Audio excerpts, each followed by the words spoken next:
Todo mês de fevereiro e julho, a gente tem as oficinas de EG Sinapse, encontros semanais, 2 horas, 5 meses. Você vai aprender tudo o que você precisa de eletroencefalograma para você montar o seu laboratório. Você vai aprender bastante coisa, como ler o exame de uma forma bem prática, tá? E bem completa também, ok? Vamos lá. Bom, 2.2.1. Síndromes de epilepsia autolimitadas. Aí nós temos epilepsia neonatal familiar autolimitada. Você vê que o termo benigno caiu fora, né? Não está mais aqui. Epilepsia neonatal familiar autolimitada. Essa epilepsia autolimitada, neonatal, e a epilepsia neonatal autolimitada familiar, elas têm achados clínicos e elétricos semelhantes, mas elas podem ser distinguidas com base na história familiar. Então, se tem história familiar, é familiar. Se não tem história, é epilepsia neonatal autolimitada só. Essas patologias têm achados genéticos similares, com variantes genéticas de novo, sendo responsáveis pelos casos não familiares. Então, quando é familiar, é um traço genético já familiar mesmo, né? E quando é a variante não familiar, é genético também, só que é um padrão de novo. A história familiar deve ser cuidadosamente pensada, estudada, porque ela pode suportar o diagnóstico e guiar as decisões na investigação, tratamento e prognóstico. Essa síndrome familiar, o nome que tem sido usado até agora, né, que agora eles estão trocando aqui, é de convulsões ou crises, né, neonatais familiares benignas. Então, convulsão ou crise neonatal familiar benigna. O benigna caiu fora agora. Então, você, em vez de chamar de familiar benigna, você vai chamar de epilepsia neonatal familiar autolimitada. Familiar autolimitada. Aí você fala, você fica repetindo aí. Não, é que eu estou estudando com você também, né? Eu estou vendo isso aqui pela primeira vez, estou aqui aprendendo também, estou revisando. Então, às vezes eu repito aquilo que eu não entendo, dou uma repetida aqui. Porque eu estou fazendo isso aqui para eu estudar e compartilhar com você, né? Tá? Então, estou aqui tentando aprender também. As crises tipicamente começam entre o 2º e o 7º dia de vida. Frequentemente tem um início focal ou focal clônico e pode progredir, né, para ter achados sequenciais. As crises focais podem alternar de lado, né, de uma crise para outra. Isso aqui é que assusta a gente, né? Já fica achando que é uma migratória. Então, tomar cuidado com isso. As crises podem recorrer ao longo de horas até dias. Os pontos, né, de desenvolvimento, né, são usualmente normais. Então, o desenvolvimento neuromotor da criança é normal. Epidemiologia. A incidência estimada dessas crises familiares autolimitadas, não é benigno mais agora, é autolimitada, é 5,3 por 100 mil nascimentos vivos. 5,3 por 100 mil. Contexto clínico. Essas síndromes se apresentam entre os dias 2, ele fala síndromes, né? Porque a genética pode mudar aqui. Se apresentam entre o 2º e o 7º dia de vida. Se a criança nasceu prematuramente, as crises podem o quê? Vamos ver. O que a crise pode aqui? Deixa eu ver. Se a criança é prematura. A crise pode ocorrer dentro de dias da idade gestacional corrigida para 40 semanas. Olha aí. Ambos os gêneros agora são afetados igualmente. Quer dizer, a clínica não mudou muito do que a gente já sabia, não vai mudar, né? A clínica mudou só o nome, né? A gestação e a história de nascimento, né, são normais, não tem nada marcante, né, unremarkable. E as crianças apresentam de outra maneira o desenvolvimento apropriado para a idade, o tamanho da cabeça, desenvolvimento, exame neurológico normal. Curso da doença. As crises usualmente remitem até os 6 meses de idade. Isso aqui é uma dica boa para a gente, né? Pode ocorrer até 6 meses de idade, hein? A maior parte das crises cessando por volta da 6ª semana. É fácil mnemônico aqui, né? 6 semanas, 6 meses, até 6 meses. Mas dá um medo, né? Já pensou? A criança começa a ter crise focal, está lá com 5 meses de idade, você vai falar, não, isso é uma benigna. Isso é uma genética, é uma familiar benigna da infância. Sabe quando? A gente fica ali com a pulga atrás da orelha, assim. O que a gente espera é que cesse com 1 mês, né? No caso aqui ele colocou 6 semanas. Muito bem. A medicação anticrise é recomendada, né? Pode ser descontinuada dentro de algumas semanas. O desenvolvimento é normal, apesar de que algumas crianças, minority, pequena quantidade de casos, possa ter dificuldade de aprendizagem ou pequenos comprometimentos motores, assim, nada importante. Estudos têm reportado que 1/3 desses indivíduos tem crise mais tarde. Olha aí, a gente vê realmente, né? O difícil é que a família não sabe descrever muito bem, né? Aqui no nosso país, muito bem. Teve crise quando era bebê, ponto, acabou, né? Não sabe mais nada. Mas olha só, importante então, teve crise quando era criança e teve desenvolvimento normal, depois 1/3 é muito. Pode ter crises mais tarde. Essas incluem crises febris, salvas de crises focais, crises tônico-clônicas generalizadas isoladas, e uma minoria pode ter epilepsia autolimitada com espículas centrotemporais. A minoria evolui para epilepsia rolândica. A genética já é para aquilo, né? Quer dizer, a pessoa já tem essa tendência a ter crise. São vários tipos de crise. Alguns pacientes com variantes genéticas patogênicas específicas podem ter mioquimia, que pode se apresentar mais tarde na infância. Como é que são as crises aqui na neonatal familiar autolimitada? As crises são caracterizadas por achados tônicos focais no início, que afeta a cabeça, a face, os membros. Esses achados, isso aí, né, pode progredir para um padrão sequencial com crises tônicas, clônicas, mioclônicas e achados autonômicos também.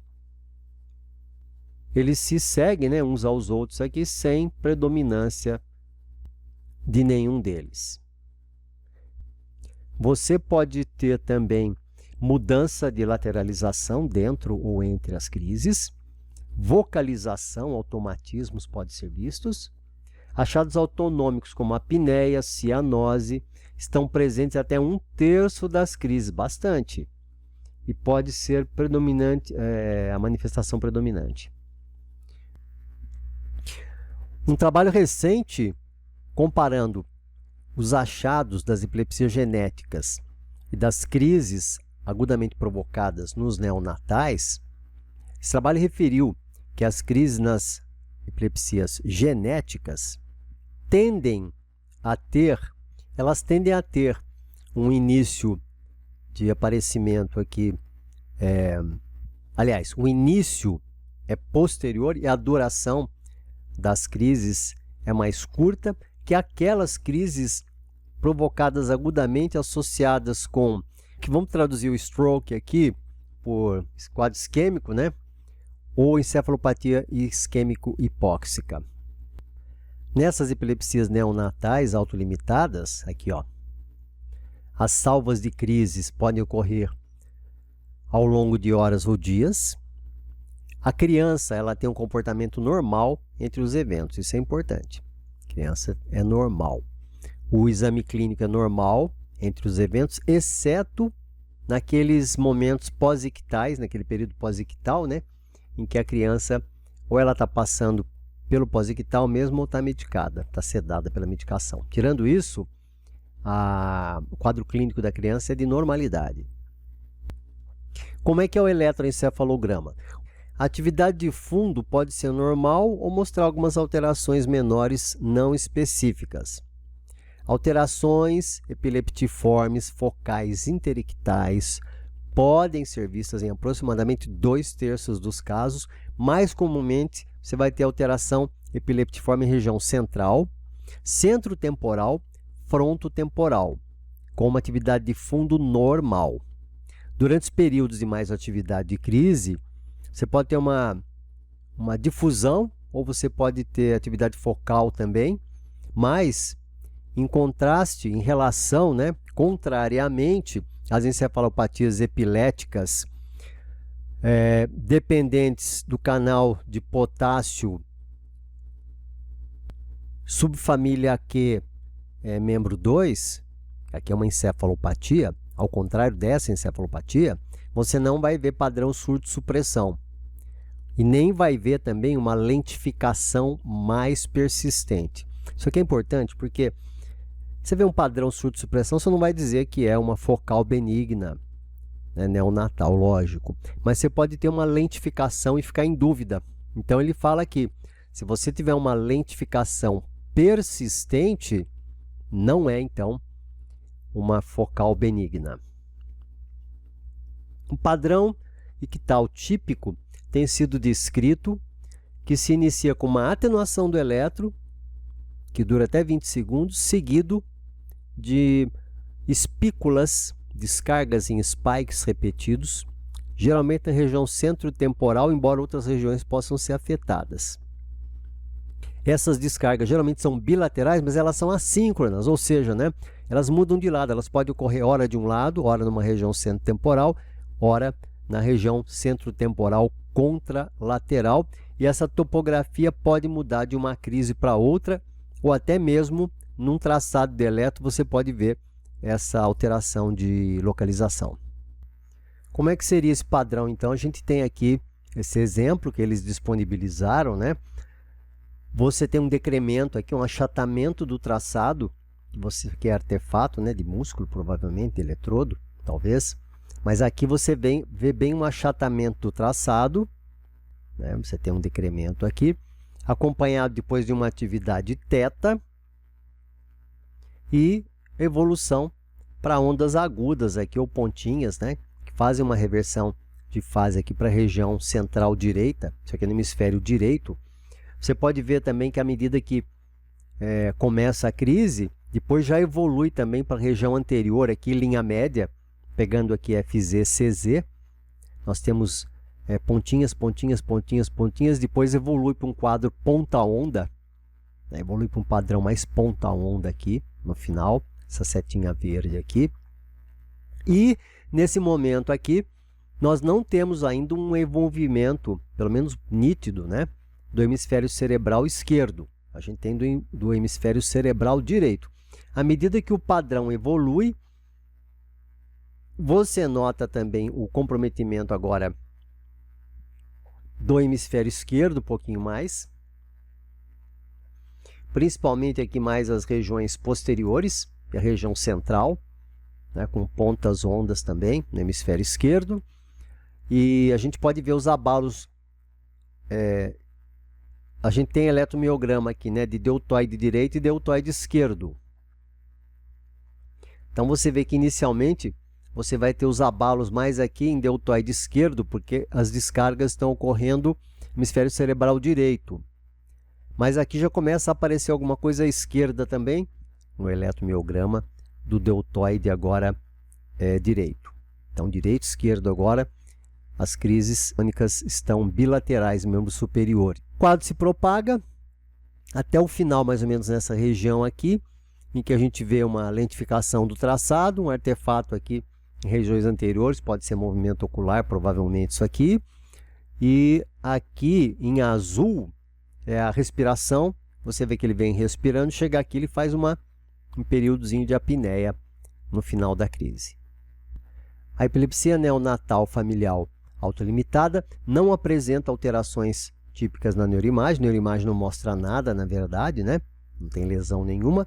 E a genética mostra uma herança autossômica dominante, um padrão, né, autossômico dominante, visto em algumas famílias, às vezes com penetrância incompleta. Epilepsia neonatal familiar autolimitada, ela pode ser devida a variantes patogênicas de novo, está ocorrendo naquele indivíduo, só começou naquele indivíduo, né? Nos mesmos genes. Canal de potássio voltagem independente, subfamília Q, membro 2 e subfamília Q, membro 3, que se manifesta como uma epilepsia neonatal familiar autolimitada. Os genes, canal de potássio voltagem dependente, subfamília Q, membro 2 e membro 3, eles codificam para essas subunidades de canais de potássio junto com o canal M. Na epilepsia neonatal familiar autolimitada, você tem que ter aqui uma história familiar. Tem muita variabilidade na duração da epilepsia desses membros afetados, muita variabilidade. Em mais de 90% das famílias, uma variante patogênica consegue ser identificada. Essas variantes patogênicas no canal de potássio voltagem dependente subfamília Q, membro 2, são as causas mais comuns da síndrome e representam 80% dos quadros. E aí tem uma série de mutações, né, que causam essas alterações nesse canal de potássio aqui, levando a esses quadros dessas epilepsias.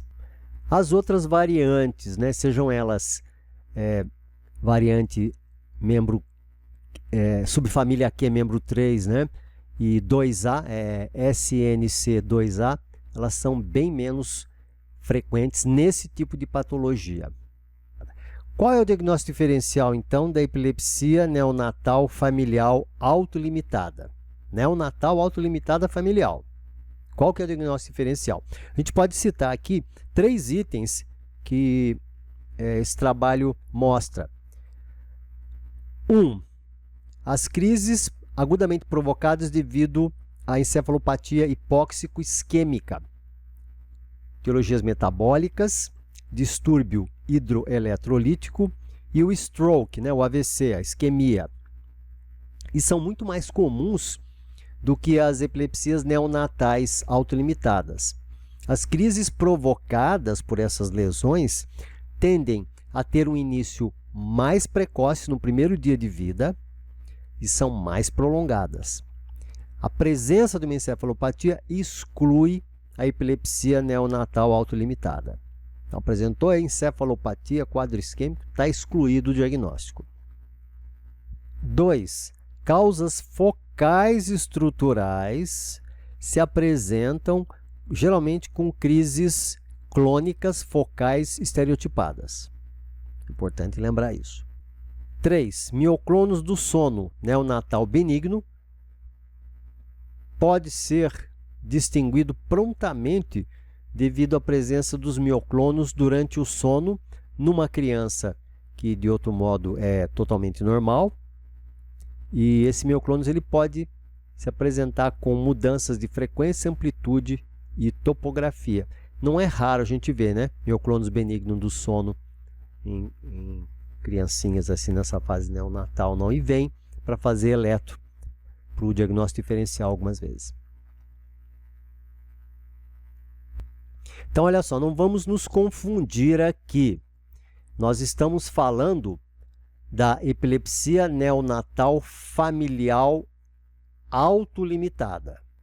E vamos dar uma olhadinha agora na tabelinha, né? Tabela 1, critérios diagnósticos da epilepsia neonatal familiar autolimitada.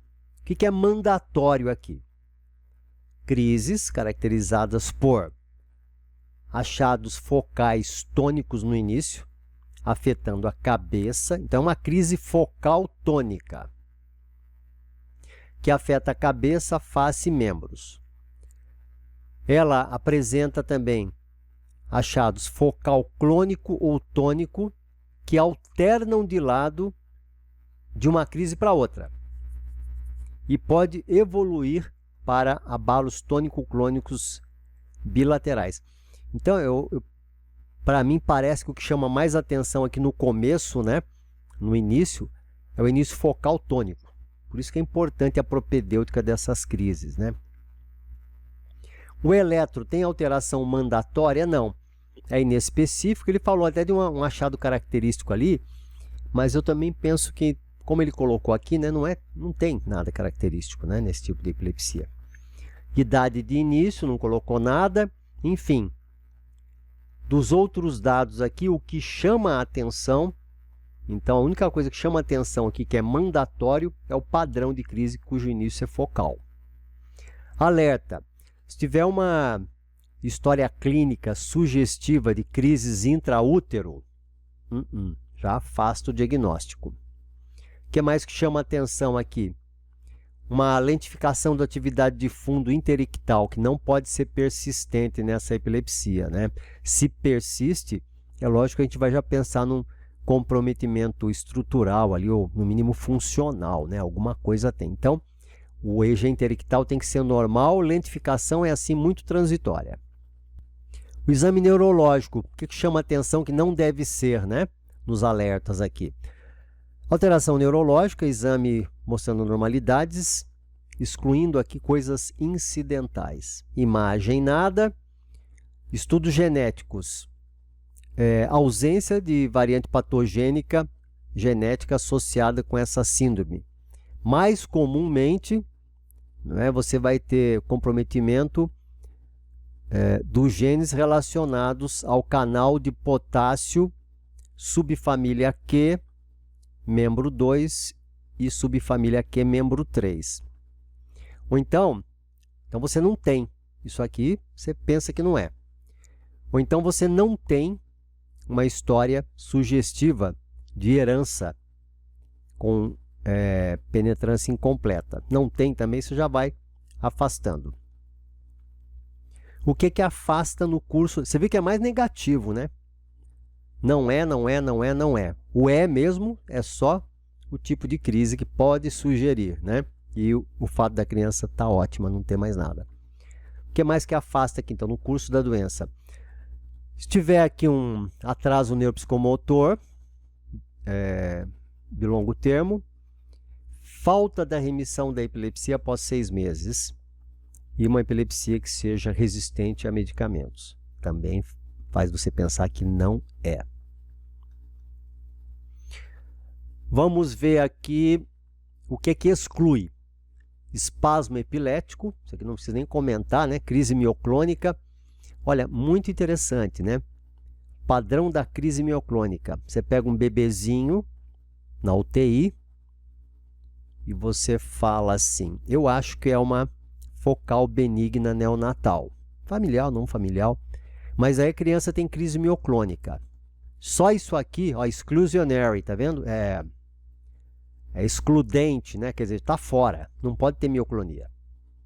A crise básica deles aqui é uma crise tônica. Fez mioclonia, esquece.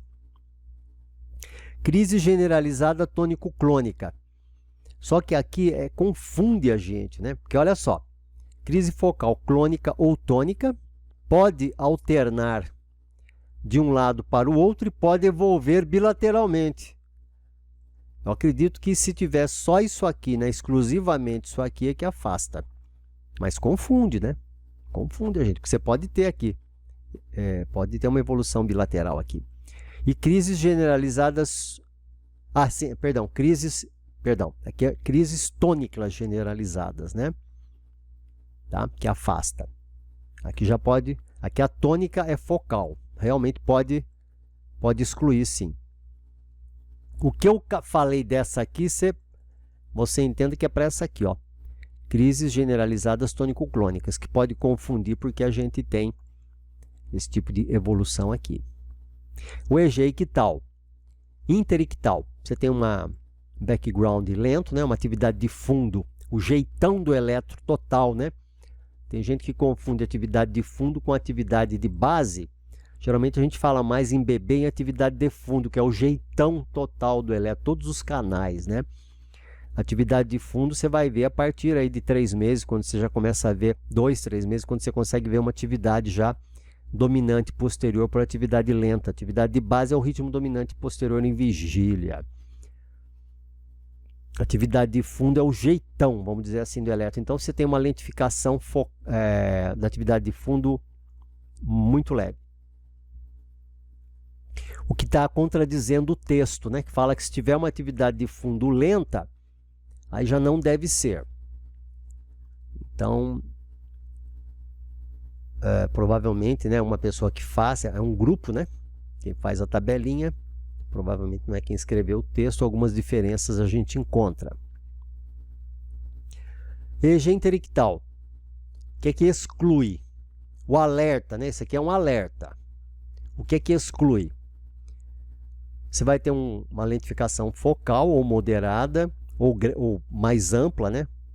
Na atividade de fundo, que não é limitada ao período pós-ictal. Por quê? No período pós-ictal fica lento mesmo. Acabou de ter a crise, né? Fica tudo lento. Então, fora do período pós-ictal lento, exclui. Surto, supressão, não precisa nem falar, né? Ipsarritmia também é subentendido, né? E a falta...